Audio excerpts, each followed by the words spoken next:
Hi, and welcome back to ConTinual. I'm your host, Jim Nettles, and tonight we're going to be diving into little light topics called ethics and responsibility in writing. And we've got a loaded house tonight. So let's go around and let everybody introduce themselves. So, Layla, you're up first. Hi, I'm Layla Dorine. I write LGBTQ fiction and romance, and I'm looking forward to having a good time with you guys tonight. Patrick? I am Patrick Dugan. I am the author of 5 different series, all sci-fi and fantasy. Nancy? I'm Nancy Dunne, and I'm the author of several different flavors of fantasy, and I'm very excited about tonight. Rick?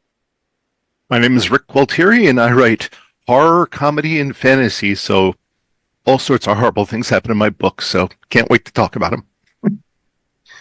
Venessa? Hey y'all, I'm Venessa Giunta. I write urban fantasy with horrific elements, primarily in my novels. In short stories, I tend to write a lot of horror, and I'm also a professional editor since 2008. Lee? I'm Lee Martindale. I sling short fiction as a writer and editor, and I've been involved in writer disputes with publishers and such. Well, that's just a hobby. It's a Wendy? vocation. Hi, I'm Wendy Van Camp. I am Poet Laureate Emerita from the city of Anaheim, California. I write speculative poetry and historical Regency romance and a lot of nonfiction essays, but we won't talk about that today. I'm looking forward to talking about ethics in writing. It's a hot topic and one that I think needs to be discussed. Well, I'm going to start with an easy question to go ahead and get myself in trouble and give y'all way more latitude than I should. However, we'll never be able to cover all the ground in a number of these sessions that we'll need to cover. So the first question I'm going to throw to everybody is, in writing, in craft, in storytelling, in your work as a creator, what is the top ethical concern that you're looking at today? And Layla, I'll throw that to you. Really researching and making sure you're getting your facts that you're portraying to your readers correct. Making sure that you've done your due diligence to use a wide variety of sources to fact check, to make sure that the information that you're putting out there in your book is accurate and isn't going to give someone a misconception, but also making sure that you're keeping up to date on the terms and how they're used and things that we should maybe consider outdated and not be using in language. Patrick? Yeah, I agree with Layla. I think diversity and making sure that you aren't using stereotypes to drive your narrative. Actually portraying things as close to realistic as possible. And I realize in science fiction and fantasy, that's not always, the goal, but, people are people, even if they're aliens. So you want to make sure that you are representing people in the proper light. Nancy? Well, as in my real life, I'm a sign language interpreter, so language is my thing. And one thing that I am very careful and cautious about is portraying groups of people and their language and their culture. It's kind of like what Layla said. It's doing it authentically, and if I can't, not doing it. Knowing the point at which I need to stop and not try to do this because this is not my culture. Rick? Everybody's put up really good points, Layla, with regards to being authentic, doing your research. One thing I try to do with writing comedy, because sometimes comedy involves mocking things that otherwise we wouldn't be talking about, or would be excluding from language, and trying to be very clear to readers that yes, this is mocking it, this is not supporting it, this is not like my viewpoint. That's one thing that I try to make sure, especially when I go on with social media and stuff, to be like, yes, this is fiction, this is making fun of something, no, these are not the beliefs I hold or that I would hope anybody holds. Venessa? And for me, it's very similar to what others have said. For me, I mean, absolutely getting everything right. But the other piece of that is the reason we need to, like, I need to get things right is it's important to me that my books reflect reality in not, I mean, they're fantasy, so obviously, but like they represent the reality of human beings.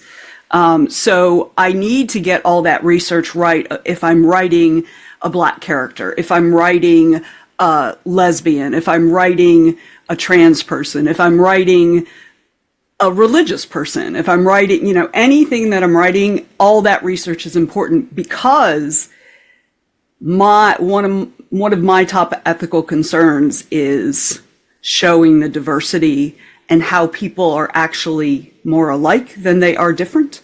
So that's kind of connected to what everybody's said, but a little piece that I don't know has been mentioned as much. So that's me. Lee? Oh, yeah. Lee, how about for you? For me, it's the use of AI to write fiction, and my concern is that writers are not always honest about whether they've done that or not. Yeah, Thank we're you for probably going bringing to come that. back to that topic a bit here in a little while. Wendy?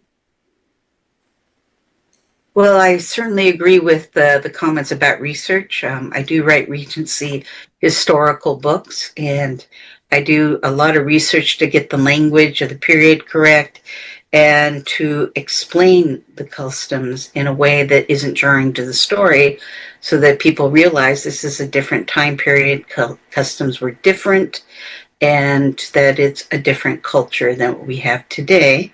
And when you write historical, that's like paramount. You have to do it. And but I think also ethics. I like to write, especially my speculative work. I like to create a more positive view of the future, and I feel compelled to do this. I mean, not all of let's just say there are a few unhappy endings occasionally, but I like to look to the future and to find things that are positive because I feel our world is so focused on the negative that I like to shine a beacon. I don't know if that's necessarily quote unquote ethics, but that's certainly something I like to do personally. Love that. So, and Patrick, I'll start with you on this one. When we look at, our responsibilities as storytellers, right? Now, especially if your name is Rick and you're writing some of the characters you write, you might have a few people that are of questionable character. The word reprehensible might come to mind, but they're always fun to read. But as writers, as storytellers, as creators, what responsibility do you think we have to readers in both creating those worlds, those characters, telling those stories, but at the same time balancing how some of the better and lesser aspects of our characters could be used and may have influence on people, influence on the readers, right? Because there's nothing more you want as a writer than to be impactful. And if you're impactful, then you've got to know what of your characters are going to touch your readers. So, Patrick, what do you think about that? So I think as a writer, one of your responsibilities is first off, tell a good story. And part of telling a good story is being able to integrate in kind of like what Venessa was saying, that it's real life and showing that people are much more similar than they are dissimilar. I love that line. And so I really feel like my responsibility is to make sure that I am not doing damage by casting someone as the evil, or the other, because we already deal with that nonstop these days. And really, there are no others. It's just your viewpoint on the world, and if that person fits, which, that that is not even a topic for this, but it's just awful. So, when I'm writing, I am looking to make sure that even my, villains have some redeeming qualities, because no one person is completely and utterly evil. Well, with a couple exceptions maybe, but, so we'll just leave it there. Nancy? Okay, I don't want to go after Patrick anymore because he answers the questions for me, for heaven's sake. All I would add to that is that's exactly what I'm trying to do with a lot of my villains, and I've gotten a lot of feedback that they are not bad enough. They're unrealistic because they're not bad enough, and I'm like, don't we have enough of that? Come on. So in my use of language and my use of culture for all my characters, one of the responsibilities I feel is that, I think I said this before, is to portray it honestly, to use those aspects that I've chosen to be the kind of the hallmarks of my writing, to portray things accurately, and even if they're icky, because sometimes we have to go to the icky. We always want to say that we're rising above all this and we're giving people something to read that will let them escape from all the ick. But sometimes you got to add in the ick, because otherwise the story doesn't make any sense. And I wanted to echo what Patrick said, that no character is completely good or completely bad. It just depends on what you do with what you've got, I guess. Rick? I like how you used me as an example earlier there, but I can't imagine why. You're welcome. But one thing I've always been a fan of junk, turn your brain off, TV, movies, entertainment, and that kind of comes through in my writing. Like, I've made no qualms, and I try to emphasize to people that I write to entertain. I'm not there to teach you a lesson. I'm not there to give you a role model. I'm there to give you an escape for a couple hours that hopefully gives you a good time, but hopefully doesn't give you any real life lessons to go with. So I think my thing is especially with regards to maybe drawing in readers, because I have seen authors out there who write in certain genres and they make that their whole personality. I try to always put forth that separation between fiction and reality. That's very important to me, so that people come in and they don't they don't think that they read one of my books and they're like, oh, this is your viewpoint. No, this is the viewpoint of a character I wrote, and that's it. That person does not exist. Venessa? Pretty much agree with everything everybody said so far. The thing I would add is that I try to be really cognizant of how I cast my characters. Like, if it's a thug, in my books, it's probably not going to be a black person. It's just not. I want to be cognizant of the stereotypes we have in the world that are harmful, and not cater to that, right? Not reinforce is the word I think I need. Not reinforce that. So that's probably, I try to be really cognizant of who I'm putting in what role and who they are as a human being or other entity as needed. Lee? I'm going to follow up with Vanessa's point, because stereotypes aren't writing. Stereotypes just take an easy way out. They're lazy. And I do not, when I'm editing, when I was editing Such a Pretty Face, the theme was fat people as the heroes for once. I love that. I love that anthology, Lee. Sorry. Thank you. And I had one guy that brought in, he was 180 degrees out from the guidelines, and he was proud of it. Needless to say, I bounced that story. But, we owe it to the writers, to the readers, to work for that 5 or 10 cents we're getting per word. And using stereotypes is not it. Wendy? Well, the Van Camp goes last. Not so, quite. and I was No, about Layla to say, goes last. oh, that's true. Layla's last this time. But I have to agree with Lee and stereotypes. I think, Venessa, you touched on it too.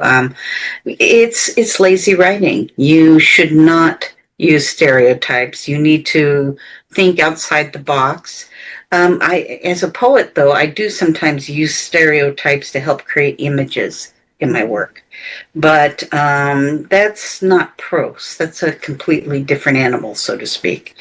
And so there are some uses of stereotypes, but again, with ethics, you want to be careful what sort of stereotypes you use and for what reason. And like I say, I prefer to write on a more positive, upbeat kind of thing. So usually I'm in pretty good ground when I do things like that. But I also, like I said, it's lazy writing. You really should think more in an overview as a writer and realize that the evil, quote unquote, evil people are usually just people that are the heroes of their own story. That's just they are on a different path from the protagonist. And that's kind of like how I like to think of those sort of things. But I think as writers, it is our responsibility to look forward to what we're writing and to create an environment that's positive. That's about it. Layla? I think we have to learn how to read the room and take the temperature of the climate around us too. A lot of my early books were very, very heavy. They were all still romance, but they were very hard fought HEAs for my, main characters. And in the last couple of years, especially traveling more and meeting more of my readers and talking to them about some of the older books and how happy they were to see the lighter Christmas and holiday books that I'd started adding to the collection, because they were like, we love the old books, but we would love to see you do something with balance too.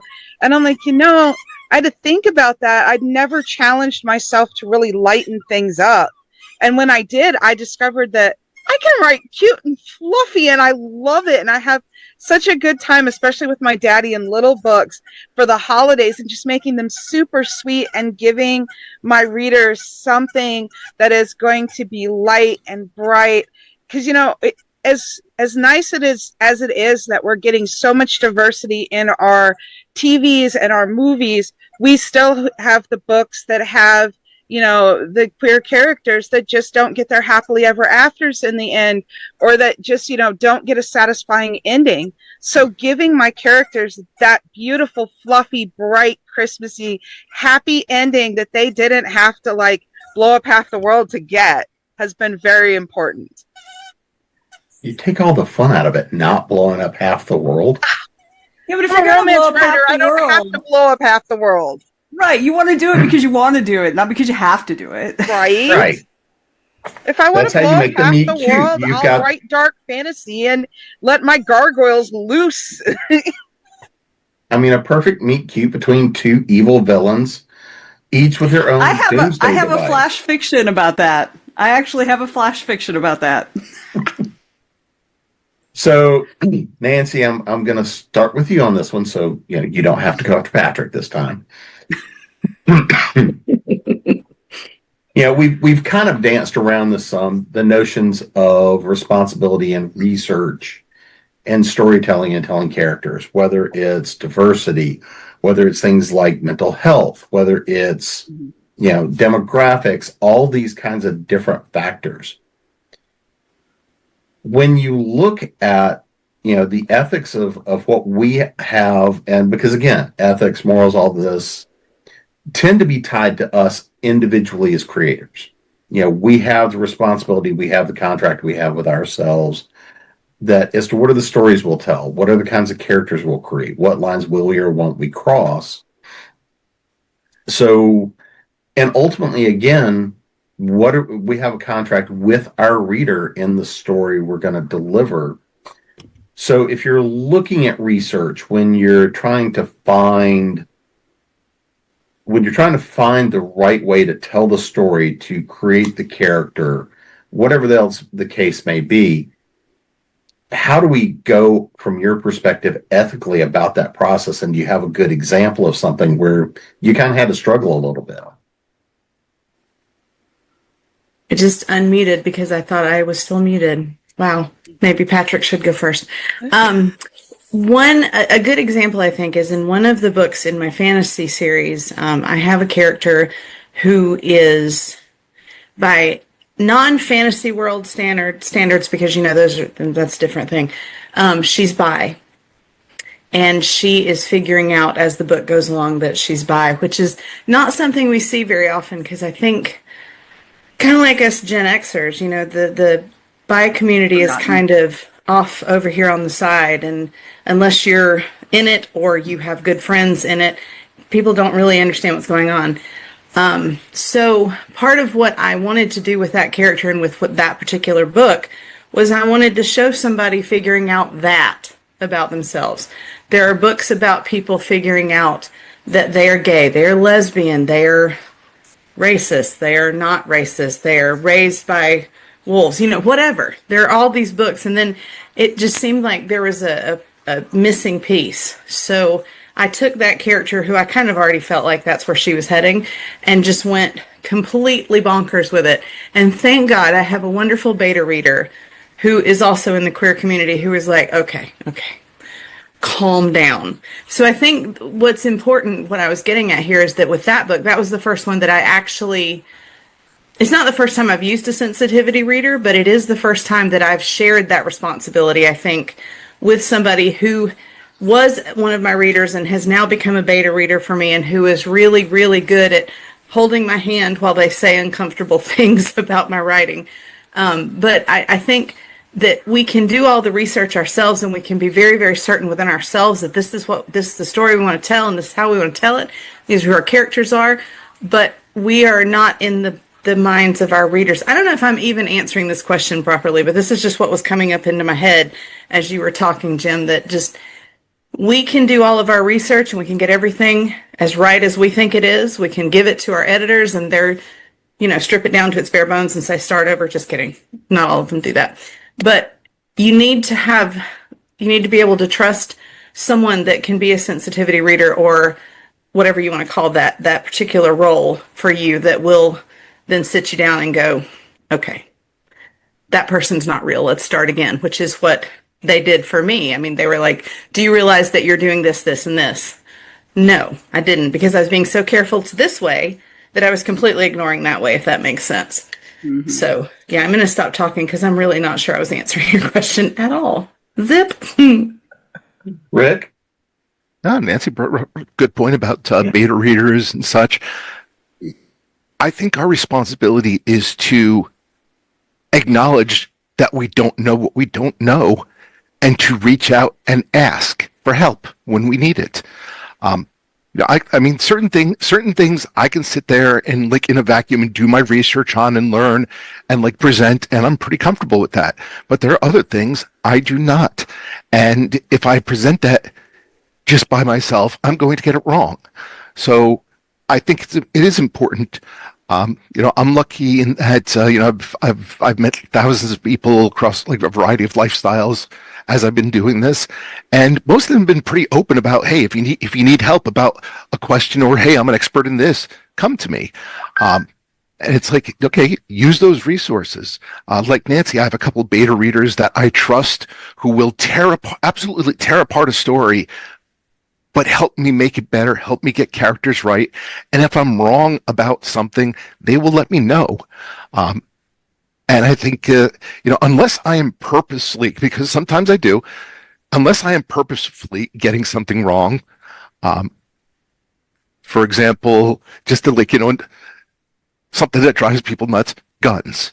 I have a couple characters who don't know anything about guns, and since the story's told from their perspective, they get a lot of stuff wrong, which drives people nuts. But the research is behind that. I'm just presenting that as fiction. That's one of those rare cases where I'll purposely do it. But outside of that, I mean, we want to present characters who are believable, scenarios who are believable, and characters who people can relate to. Jim, I'm Vanessa? sorry. Can you repeat the question? Well, just sort of. I'm not even sure what I'm answering at this point. Well, it's kind of a wider question, but from your perspective and, with maybe an example from your own work, your own writing, what's something where you were doing the research, you were doing the character development, you were doing the world building, you were doing the story, but where you were in trying to do things and manage that process, go through and build whatever it was. Do you have a good example where you kind of had to struggle with that and what you went through to come out with a good result on the other end? I don't know that I've had that issue in the writing itself while I was writing. I do have one of my main characters is biracial. She's black. Her mom's black and her dad's white. But she was mostly raised with her dad. And I, I don't want to, the story isn't about that for her, right? It's about it's about vampires and things. But so I'm concerned, she's one of 3 main characters in the series. And, my concern was, I don't want to misrepresent who she would be because I don't have that experience. So as people have already said, you have to utilize, there were some things I did in there that were just so bad, without realizing, the braided hair with the little plastic beads on the end, which I think are so freaking cute. She was wearing those well into her teenage years because she missed her mom, and that was her mom's and I'm like, that feels really stereotyped, and maybe I shouldn't do that, and so there are things I caught first because I wrote it when I wrote that little piece when I was much younger and did not understand as much as I understand now as an old woman, and so that was a thing. And so then, because I recognized I made those mistakes, I went back and gave my manuscript to friends who are black and also friends who are biracial, or in some cases multiracial. Crisis averted. But like everybody's saying, you have to know what you don't know. So. Lee, how about for you?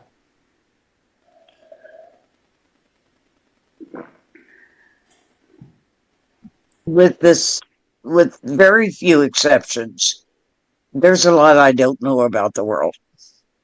What I know. What I don't, I recognize, mostly. There are a lot of guys in my circle of friends who get very nervous when I say, "You're a guy," because they know what the next question is going to be is, "Would you read this and tell me if I've got you right?" Because, well, woman here. My first go-to, of course, is my husband, but I like to get several viewpoints on it before I go. I can tell when someone has not asked when I'm reading for something. And it's a suggestion I have often made, but we owe it to the reader. If the reader happens to be what you're writing about, like men, you owe it to them to get it right. I haven't had a single person turn me down. One, because I'm cute, and the other because they want to read what's right, and they understand the process enough to help me out with it. Wendy, how about for you? Well, I do know that when I workshop with my fellow poets, ethics and writing comes up quite often. Many poets just want to gush their emotions onto the page, or they use metaphors and forget the human element. And I think we owe it to ourselves to be balanced in our writing, to always remember the human element behind whatever we're creating, be it the images in poetry that we're using to tap into our emotions, or in our prose with our characters, to make sure that we always show that there's, even though there's so-called good and evil, there's always shades of gray. And all our characters are human beings in the end, or aliens, but we relate to them that way with the case of science fiction. So, yeah, I just agree with what a lot of our fellow panelists are saying. And it's just a matter of finding balance in your writing. And I think in the end, that's all we can do to keep ourselves real and relatable to our readers. Layla? My first book, I had the most wonderful editor ever. And she taught me what ableist language was, because I'd never even heard the term. Never heard the term in my life. And I had a character who was very, very hard on himself and used a lot of internal monologue and called himself a lot of things that he shouldn't have been. So we very carefully went through the book where she was highlighting so that I could make a list so I would know and understand what these words were. And while they were words that, like, you know, I'm a Gen Xer, we threw them around all the time. We called ourselves these things. Like I said, I didn't know had never even in my life heard the term ableist language. And she had to like break down the definition for me so that we could go through the book and clean all of that up to not have it in the story anymore. And because of her and getting to put together a list, they became words I learned how to look out for. You know, 10 years later, my characters they don't even think those words anymore, where the earlier ones would give me those words automatically. And I have to be like, we can't use that. Now it's like the brain has been retrained, so that when the characters are doing inner monologue, and even when they're down on themselves, they have very specific, like they will specifically go into what they are down on themselves about. They will not just be like, I'm, and call themselves a name that they really shouldn't. Patrick? So, going back to why you need people to read. Stone Cold Witch has 9 female witches. I am not a woman. What? So, it's the hair, but so it was really super important for me, and there's a wide range of ethnicities and ages. It was really important to me that, like, not only did I get the technical stuff right, but, there's a lot of feelings that other people experience that I don't, because I am not in that group. So, a trans person is going to look at things or be treated in a much different way than an old white guy like me. And the thing is, I can get it factually correct, but I cannot duplicate that emotion because I've never experienced it. And so I think having people, Rick said it, is you go to people who know. And you don't want them just fact check you, which is super awesome if they do. What you really want them to tell you is this invoking the correct feeling that you would feel in this situation? Because if I'm writing a person that is not me, and you are that person in that group or whatever, I want you to come away from my story saying, that writer actually understood what it is to be X. Ancient, 5, whatever. It's so important, because at the end of the day, what you're doing is you're giving your reader an emotional response, whether that's laughter, crying, whatever it is, eternal dread. If you read my early books, Nessa knows. You know, it's like that is the most important gift you can give a reader, is when they've read something you wrote that they come out of the story different, just like your characters did. And the only way to really tap into that is truly, you have to hit them, you know, in the feels, for lack of a better term, so that they know, like, yeah, I might be an old white guy, but I took the time to make sure I understood at a molecular level what it's like for someone in this group to be represented. And, you know, that, I think pulling that off is the hardest part of being a writer. So I'm going to hop just slightly here and tread into more dangerous waters, and blame Lee for this. But I want, and Rick, I'll be starting on with you for this one. And this is the notion of AI, right? AI has become endemic to everything. And I'm probably going to steal some of this conversation because I've been asked to do a workshop talking about ethical AI in writing and publishing and everything else, and openly saying that the name of this workshop is going to be The Fruit of the Poison Tree. So, Rick, what are your thoughts in terms of AI, and what ethically, or where do your ethics stand around AI in writing, publishing, in that particular, across the space?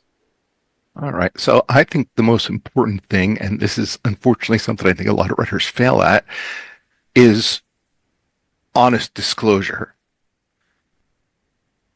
I'm against, for the most part, using AI, especially in the writing aspect of things, but I've been pretty upfront with saying, okay, you know, am I going to support you if you do this? No, but I'm at least going to respect you more if you're upfront about it, as opposed to lying and pretending you're doing something that you're not.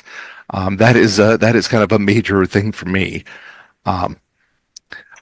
With regards to AI right now, because the big engines are mostly made of stolen stuff, I find it hard to just ethically, I guess, use it at all.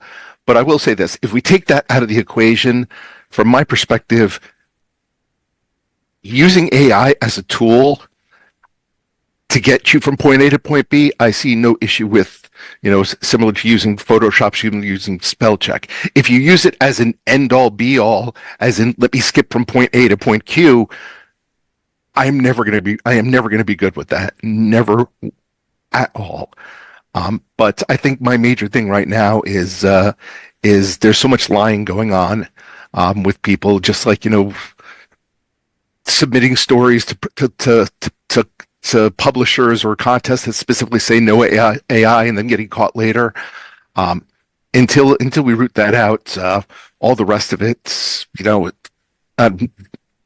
it's just, the issue is never going to get better.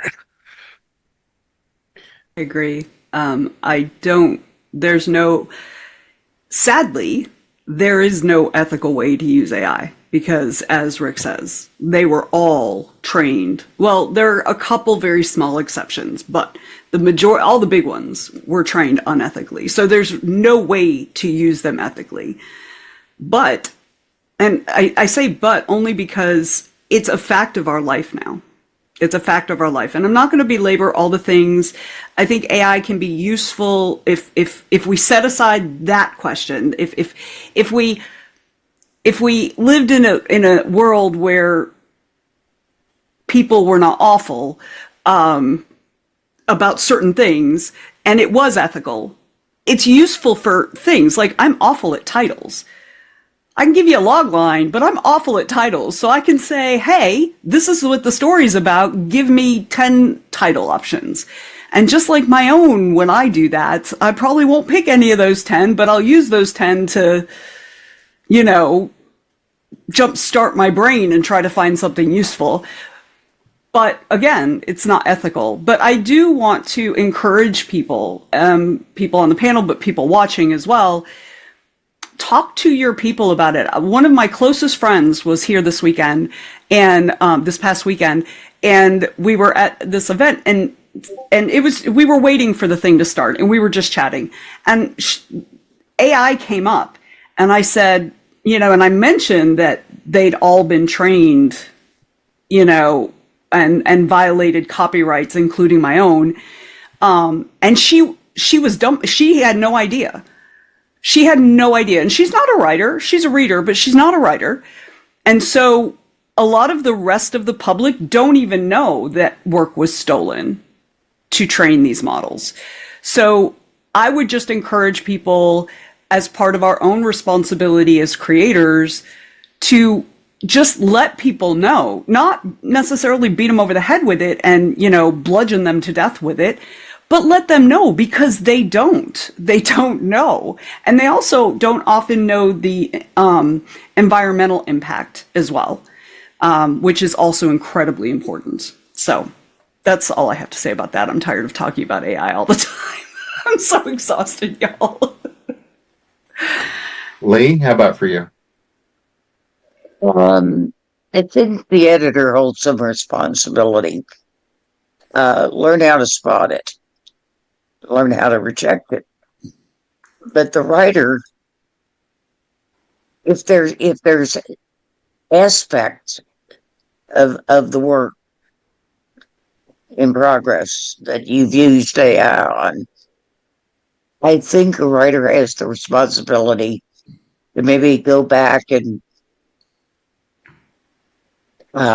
review their choice, because AI is so detrimental to our profession.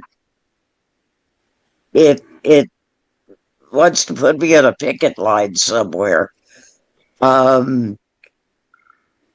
We can't be assisting our own demise, so to speak. And we have a responsibility to each other to keep us in business.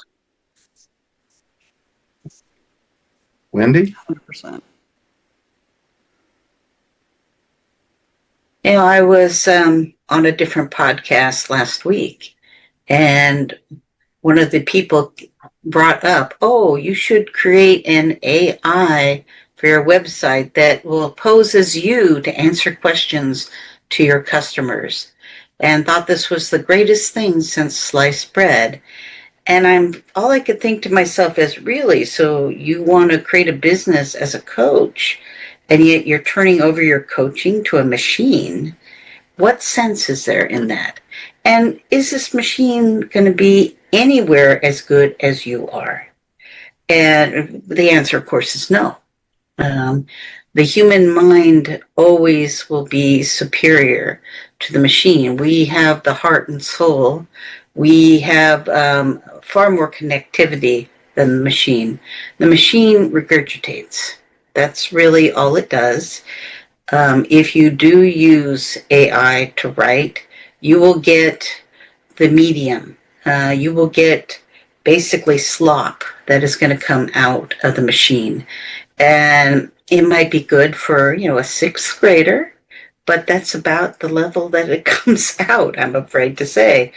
It takes a real human being to create honest poetry and honest stories. And, I got to say, with the ethics, I think in the end there will be uses for this new technology. But I think it is up to us as people and as a culture to decide what actually is ethical in its use or not, and then go to our lawmakers and let them know what our ideas are on this. Because we have to protect ourselves. We have to protect our children. I just want to also bring up that when you use AI, you're not exercising your own brain. And as writers, the more we write, the better we get. If a machine is doing your writing for you, you don't improve. I mean, that's just a fact. So I'm not gonna bomb blast the AI and all that. I'm a science fiction writer and poet, and I like to look at technology and how it might be in the future in a positive way.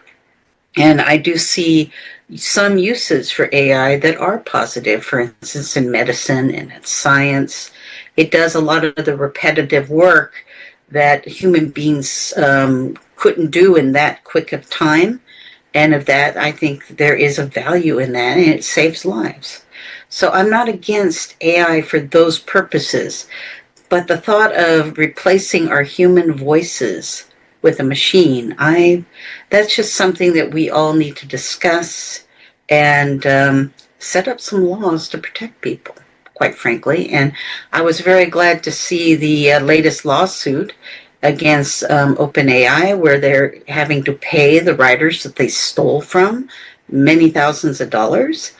And I think that's a step in the right direction. And we'll see what else comes in the future. But I think we are heading toward finding ethical ways of actually using AI and rejecting ways that are not ethical. But we'll see how this story continues. Layla? To me, AI is like saying you're going to bring the pie for Thanksgiving and then going to the bakery, buying the pie, taking it out of the box, and presenting it as your own pie when you show up at the event.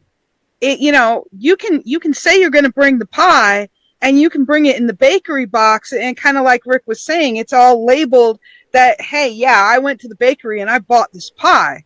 But when you take the pie out of the box and show up there going, hey, check out the awesome pie I built, you did nothing. You didn't bake anything. You learned no skill. You put no heart in. My Nana used to say she put her finger in it. She just with stuff that she baked, because a lot of especially the older baker, they put a lot of heart and soul and their grandmother's recipes. And as authors, I feel like that's what we do. We put our experiences, our soul, we go out there. I have done some things like horseback riding in the Rockies. I needed to write it, and I had only been on a horse a handful of times. I needed the full on 8 hours on. We do these things. We do these crazy things so that we can sit and write about them and be like, yeah, I'm going to feel that for the next week and a half. And we can put that feeling in our stories. What does AI put in the stories? Nothing. It puts Emojis. Words that it spits out, kind of like word vomit, and not even good word vomit. It just, spits these things out, and people dance their way to Amazon or to a publisher going, look what I made. Dude, you did nothing. You put a prompt into the computer, and it gave you, the equivalent of a really, really bad, like somebody said, 6th grade creative writing class. You did nothing. So I really think that it has made it so people can shortcut and skip and bypass craft. And all that time that we have spent in workshops, in beta reads, in taking the time to learn how to put sentence structure together, learned how to, okay, if I word it this way, I'm going to get people excited. If I word it this way, I'm going to bring down the whole mood of the room because it's going to be sad. We learn how to put emotions into words and the way words are put together in a way that AI can't and should never be allowed to learn, especially not through stealing our work. Patrick? So I come at this, I think, from a little bit different perspective because I work in tech, as does Jim. So, I am not really a huge fan of AI, though I use it a lot, though not ever in writing. I agree with everybody. It's just spitting out the average. So you're not going to, you're not going to write the great American novel through AI. It's just not going to happen because you're going to get the mediocre middle of what everybody else has written, because that's all it's doing. It's saying this is the most likely outcome for what you just said, and that is what everybody expects anyway, so why in the hell would you want to? But it's the same problem with every new technology that comes out, is people jump on it who are get-rich-quick people who don't want to put the time and energy into learning stuff. Now I will say that, there are uses for it if you are using it for personal use. Like I just did a video on how to take AI to build a statue for a superhero. I would never be able to afford an artist to do that work. If I was writing a story and had no skills writing for my child, that was only, my little girl running around with a bunny or something and wanted to do all the art and give that to her as a gift from me, then, no harm, no foul. You're not trying to pass it off as anything other than I did something cute for my child. But as soon as to steal Layla's, take the pie out of the box and present it as your own, you're lying. And whether, AI is ethical or not, you aren't. Because now you are intending to deceive people and make them think something that is patently untrue. So, I have a friend who's trying to use AI to write a book, and they're like, well, it's all my ideas. I'm like, yeah, that's great. Then learn to write. And they were a freaking English major. I'm like, you should be able to write. But they're like, well, it's faster this way. I'm like, whatever. I mean, you do you. But the thing is, there's always, when self-publishing started, people dumped schlock out like crazy. And now all it's done is it made it the schlock that much faster. But the thing is, it's still garbage. So even if you can take and write a book in, 3 hours on AI, it's going to be junk. And so it really isn't worth your time. And all it's going to do is end up causing you a lot more headaches than it ever does, because like Rick was saying, as soon as you get found out, you're done, because nobody will ever trust your work again. And, is it really worth it? I've spent a lot of years, far more than I should have, learning to write, because that's what I love to do. And so if you love to write, why would you want the machine? I want the machine to do my, dishes and my laundry. I don't want to do my creative stuff. That's what I love to do. I want AI to take over my day job so I get paid to sit home and write books, not the other way around. Yes. Nancy? And you're on mute. Okay, I was going to say, AI can learn to turn on the microphone on my laptop for me. One thing that's interesting about this to me is that I remember being on a panel right when this whole kerfuffle started, or when it started infiltrating author spaces, and people were like, you should never use AI ever. And I'm like, do you use Grammarly?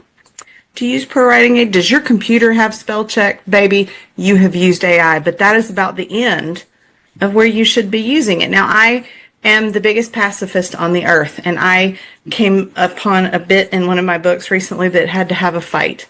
I hadn't got the slightest idea how to do that. So I went to AI and I said, describe to me a fight. I didn't say on this planet. I didn't say between these characters. I didn't say this one is human and this one is feline. None of that. Just describe a fight. And that, like Venessa said, from that I can move forward and, okay, now I know what a fight's supposed to look like. I mean, I've read them in other books, but I don't want to steal from other authors. So I was like, what do I do? But back to the first point about using it for spell check and things, I remember being in ASL class in college and my professor telling me that it wasn't that I couldn't fingerspell and that I couldn't read fingerspelling. It was that I can't spell. And she was not wrong. My mother, bless her soul, would have told you the same thing. Nancy can write beautifully, but she can't spell. Mom would bleed all over my pages with her red pen because that was the era she was from.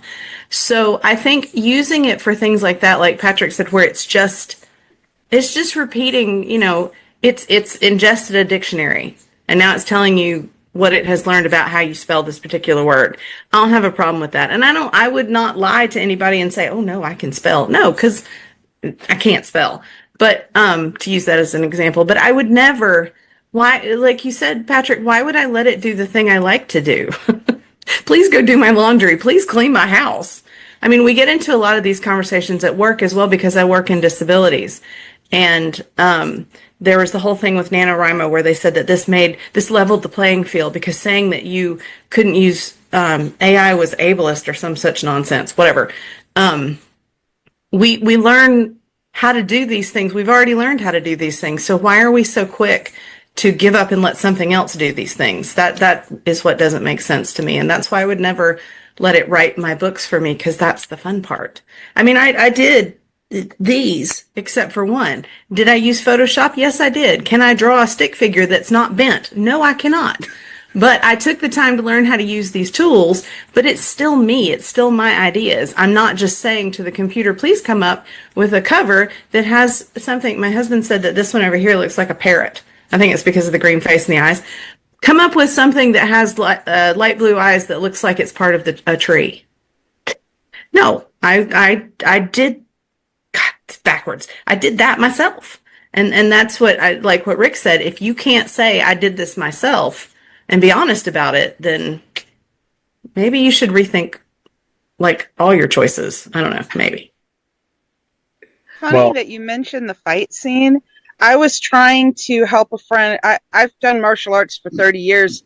I was trying to talk a friend through a scene, and we're pulling videos and, trying to like explain to him the techniques. And I was finally like, you know what? If you've got a martial arts studio in your area, go down there, see if somebody's got a few minutes of time to like walk you through how this connects, because we've got all these little video bits and pieces and I can explain to you the moves, but I can't explain it to you in a way that's going to help you understand it so you can write it, like understand the flow. So that's what he ended up doing. He went down to the studio and talked to somebody down there, because there are a lot of people who love to talk about the things they love that are great resources. I took fencing in college just for that reason. I was the bottom of the barrel when it came to fencing. And, the guys would take the rapier and try to hit me, and they go, "Oh, I didn't hurt you, did I?" Because I was just this little girl, right? But, I learned how it felt to hold the sword. I learned how the muscles moved as I did the very badly done movements. But I learned how it felt. And as a writer, to me, that was the most important thing. And I couldn't get that from an AI. I couldn't get the muscle memory. I couldn't get the way it feels when a sword moves through the air in your hand and all that. And I remember these experiences. So when I write fantasy now, I have that muscle memory within me to draw on when I do scenes. And you cannot get that from a machine. So I love the idea of going to a dojo or to a local thing. I do know when it comes to sword fighting, oftentimes at sci-fi cons, they hold presentations about sword play and do demonstrations and even let you pick up the sword with them. And I'd be too afraid to do it there. These guys are really good.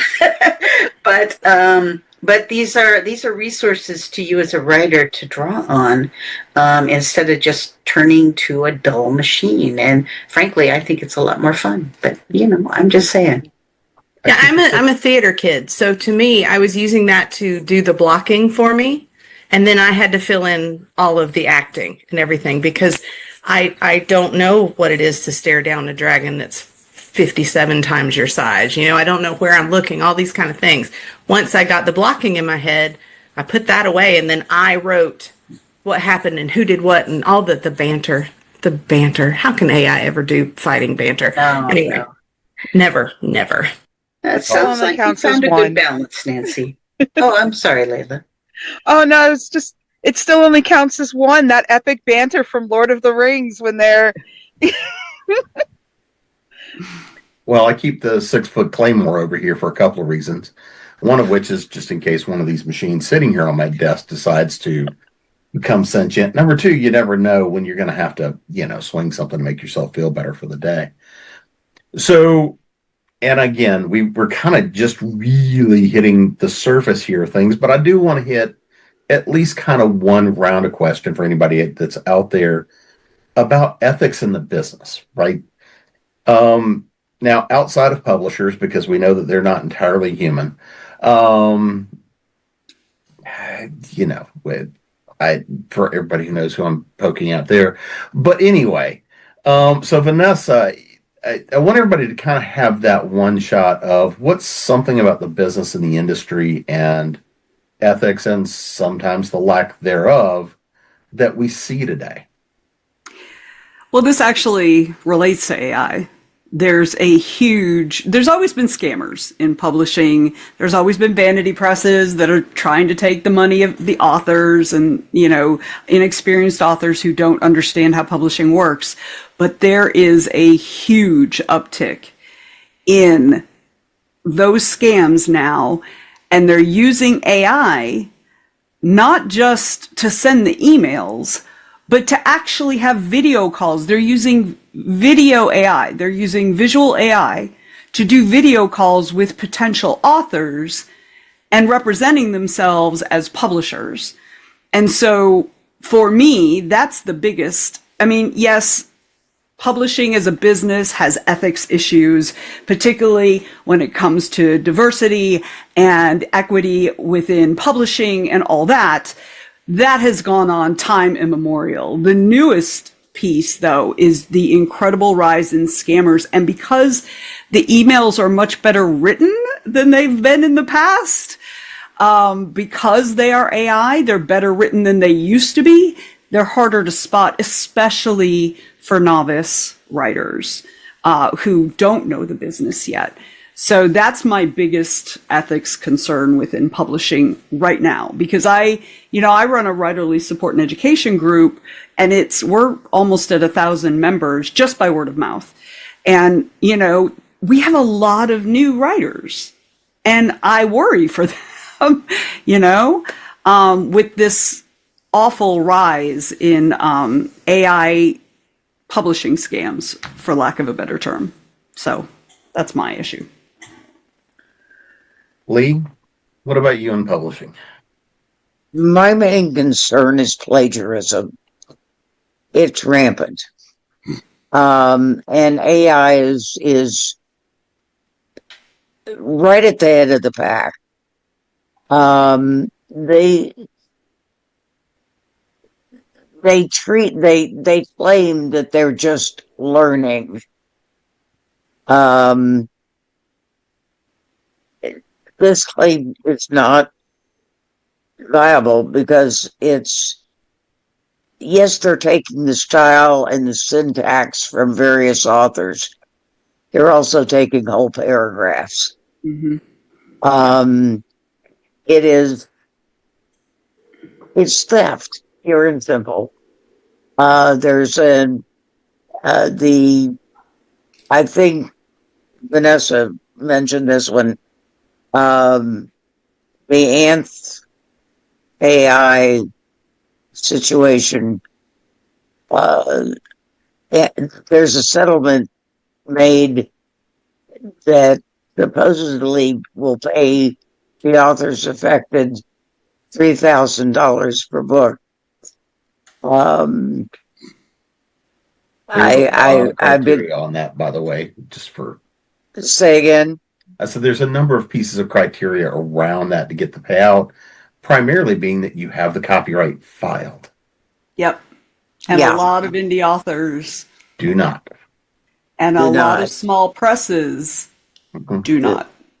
Yeah, I've covered my people, but I know a lot of that haven't.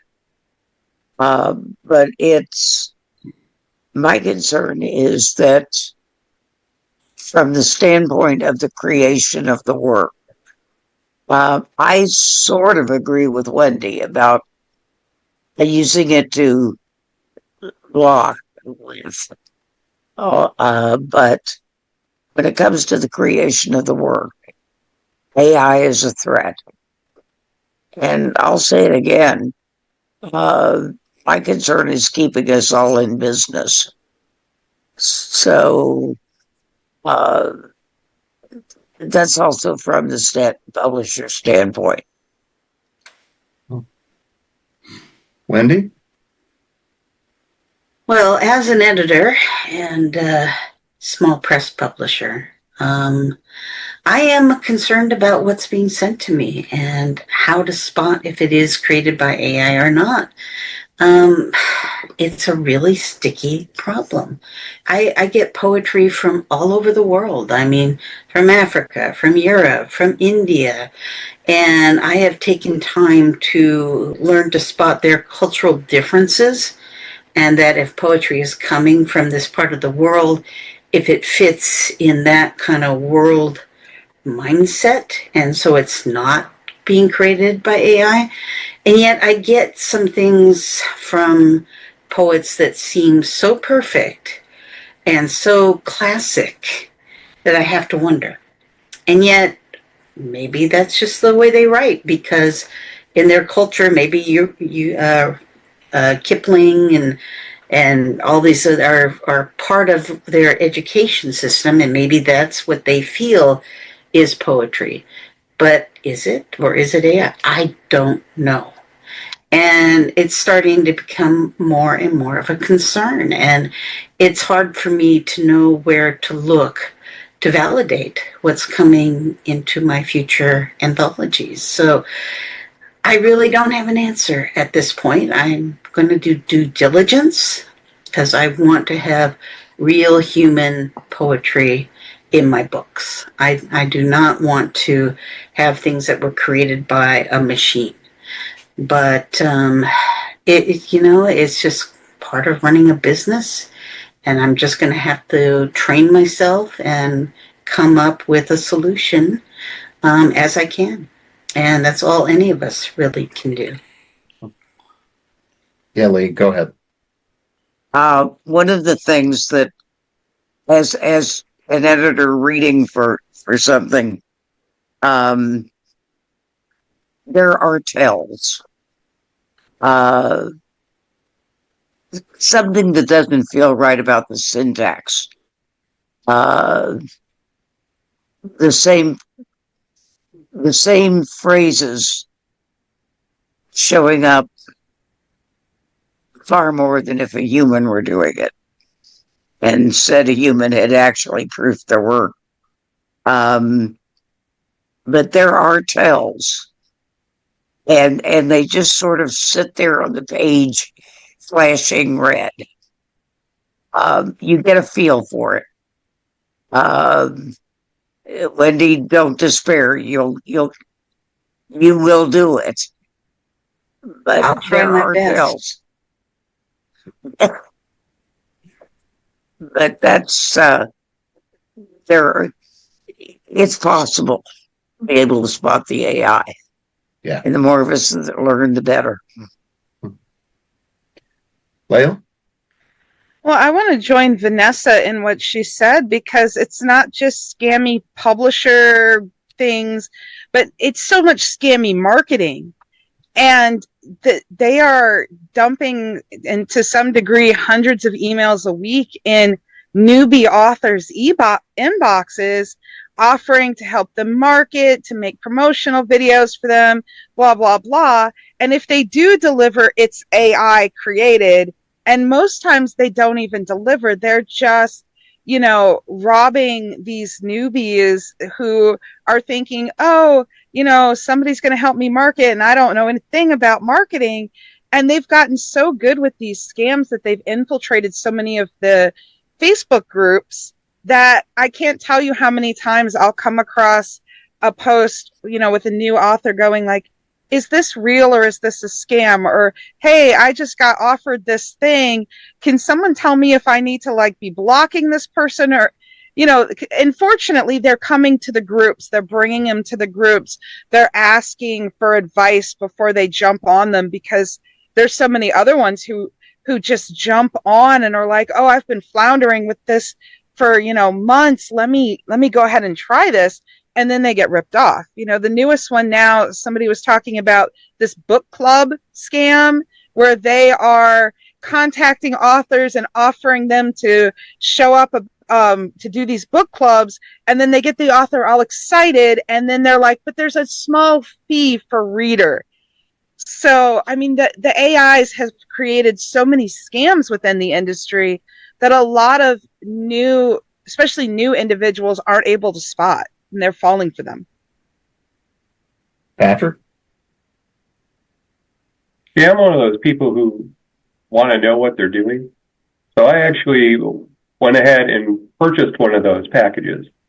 And it was actually really interesting because it gave me a lot of great metrics on my book that I then turned around and typed into, Claude, and he gave me the exact same metrics.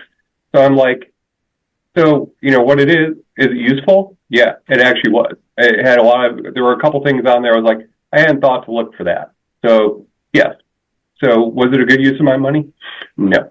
I could have done the same thing on my own with a few minutes on Google and, figured it out myself. But I always like to just try and it was not a lot of money because I basically wouldn't pay them what they were asking. It was like, I'll give you $20 if you do this. And if I like it, then I'll let you do it for all my books. They're like, okay, sure. And I'm like, okay, now I know what you're doing. I don't need you. So I don't think that the scams are new. I think what it is that they can put them out in such large amounts now.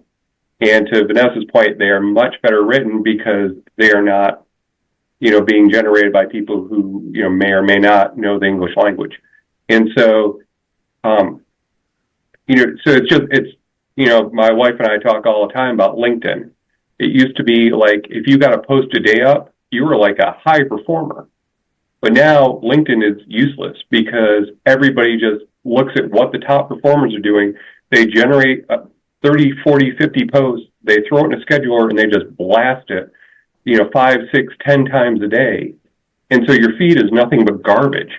And you're like, Reddit, it's like, and it's all, on a theme.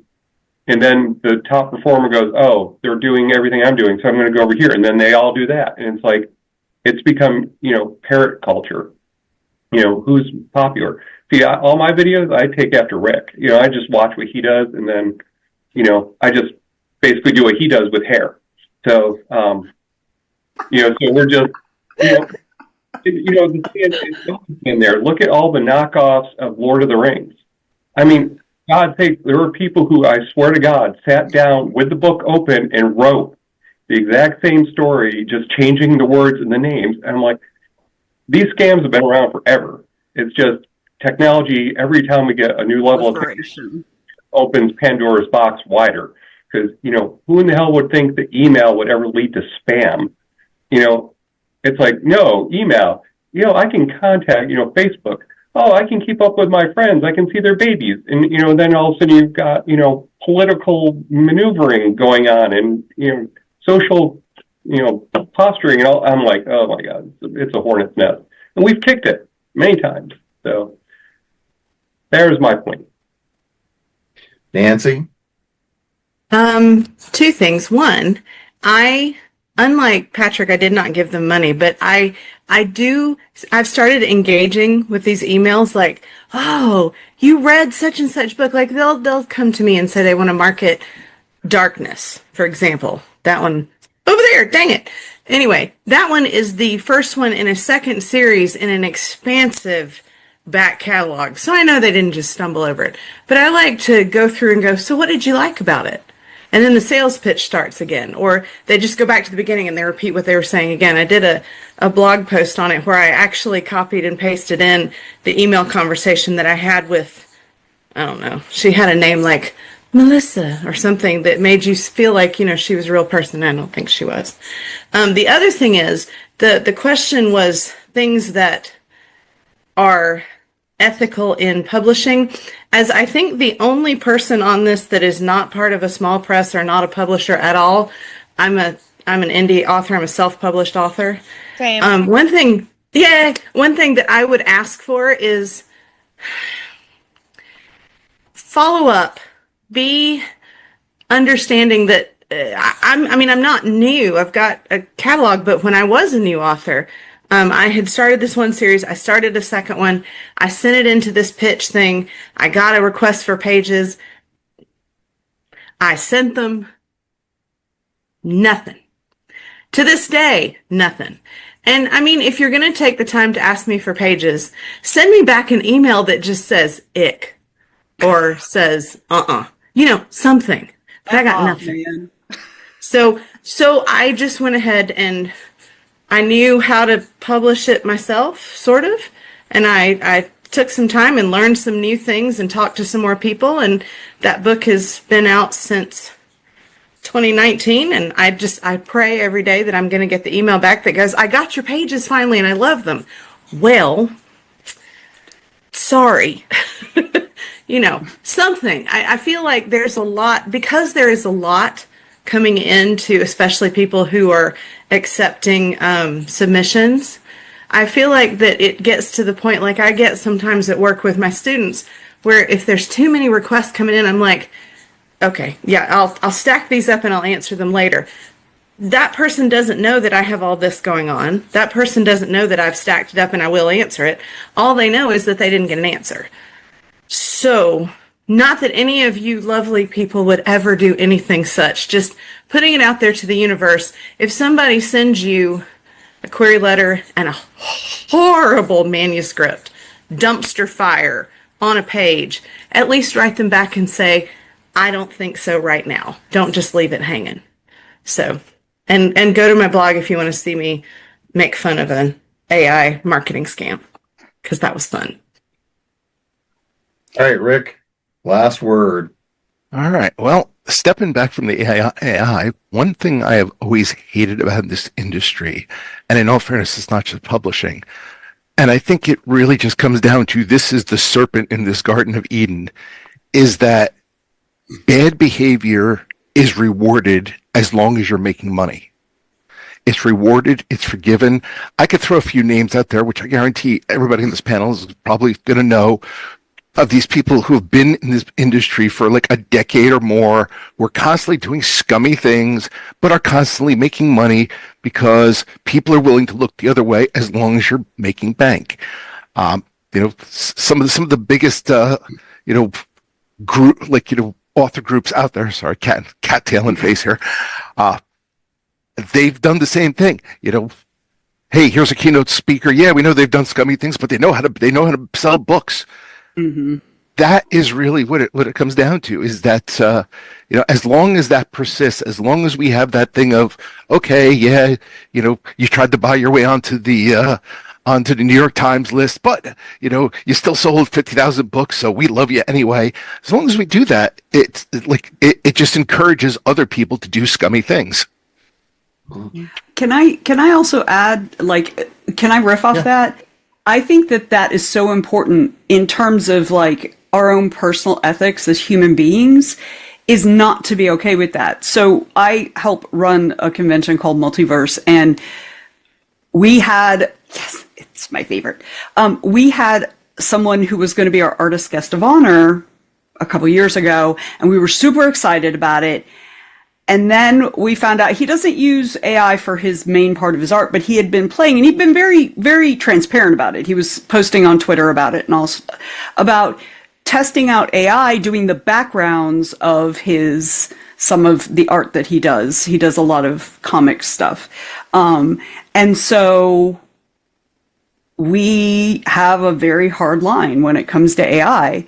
And so we ended up having to have that difficult conversation, and it was he understood and he was fine, we were mutually respectful, but we had to make that difficult choice because that was against the ethics of the convention, And so I think as human beings, there are people that I would never work with because I have issues with things that they've done because they don't align with my moral out. They don't have to believe the same things I do, but my morals are a baseline, really. You just gotta not be a dick, and you have to care about other people, and you have to value people over money. That's basically my baseline. So I think that is also a super important thing to think about, and think about whether you're willing to support someone who goes against your own moral code just because they make money. And that's not a thing I'm willing to do. And everybody's got to make their own decision, right? For some people, yes, that is a thing they're willing to do, obviously, because of what Rick just said. So anyway, I just wanted to kind of add that little piece that I think we all kind of touched on a little part of it, but it was not together. So, okay, thanks. Well, I think that's a good spot to wrap this one up. But again, we're all, as always, only really scratching the surface. But before we get out of here, let's make sure everybody knows where to find you. You know, website, social media, of course, what book they might want to stack up for somebody on these holidays. So, Layla, you're up first. Well, you can find me at Layla Dorine, author at Wix.com, Rainbow Lyrics and Mellow Mushrooms, Facebook, Instagram, and I'm trying to get better at TikTok and Twitter. My last book released on December 3rd, it was Leo and Lace. That is 2 snow leopards and a human, fated mates. And I have another one coming out on the 13th. That is A Daddy for Christmas Nova, set in Hawaii because I don't want to write about snow. I have enough of it outside. Patrick? Hi, you can find me at patrickdugan.net. You can find me on all the socials as Dugan Author or Patrick Dugan Author. My last book was Stone Cold Witch, set in Asheville with 9 witches that are trying to stop the apocalypse. Nancy? You can find me at nancyedunne.com because if it's not my whole name, I will get it wrong. I'm on a lot of the socials. I don't even know, whatever. It's usually at NancyD_writes. And yeah, that's where I am. Oh, and my blog that I mentioned earlier is called Isn't the Lettuce Brave? I promise if you put that into a search engine, bam, because who else would do that anyway? That's awesome. Rick? Well, you can find me at rickgualtieri.com or on pretty much any of the socials. I am Rick Gualtieri. If you can't spell that, which a lot of people can't, just Google Bill the Vampire. That'll eventually bring you to something I've done. And as far as books, I would say probably because it's a Kindle monthly deal right now, if you're looking for some werewolf action, check out The Girl Who Punches Werewolves, which is book 1 of my High Moon series. Nice. Venessa? And to go with the theme, you probably also can't spell my name because we're both Italian. But you can find me at venessagiunta.com, or if that's too challenging, which I understand, if you go to sleekbio.com/VanessaG, you'll find me. But you have to spell Vanessa with an E, not an A. So, Lee? You can find me at harphaven.net. That handy links to my e-store, Harphaven Merchanter. I'm on most of the socials. Just type out Lee Martindale and you'll find me. I'm going to make a recommendation for Bard's Road for Christmas. Books make great gifts. And if you want it autographed, you'll find the link for Merchanter also on harphaven.net. Wendy? Well, you can always find my website, which is wendyvancamp.com. Comes up pretty easily. But I usually recommend that you look for me on Instagram. My handle there is No Wasted Ink. Yes, I am a haiku poet. So that was the origin of that. And on my Instagram, I do have a link tree. And it's just one little link that you click, and it has everything. It'll take you to my website, my small press, my podcast, and of course, my monthly newsletter, which is free. It has a personal ramble, a writing tips essay for all you writers out there, and my poem of the month. And you can either read it on Substack or you can listen to it on Spotify as a podcast, your choice. But again, look for me at No Wasted Ink on Instagram. And you can find me at jamespnettles.com, authoressentialsworkshops.com, creatingprose.com, and of course here at ConTinual. And we'll see you again soon.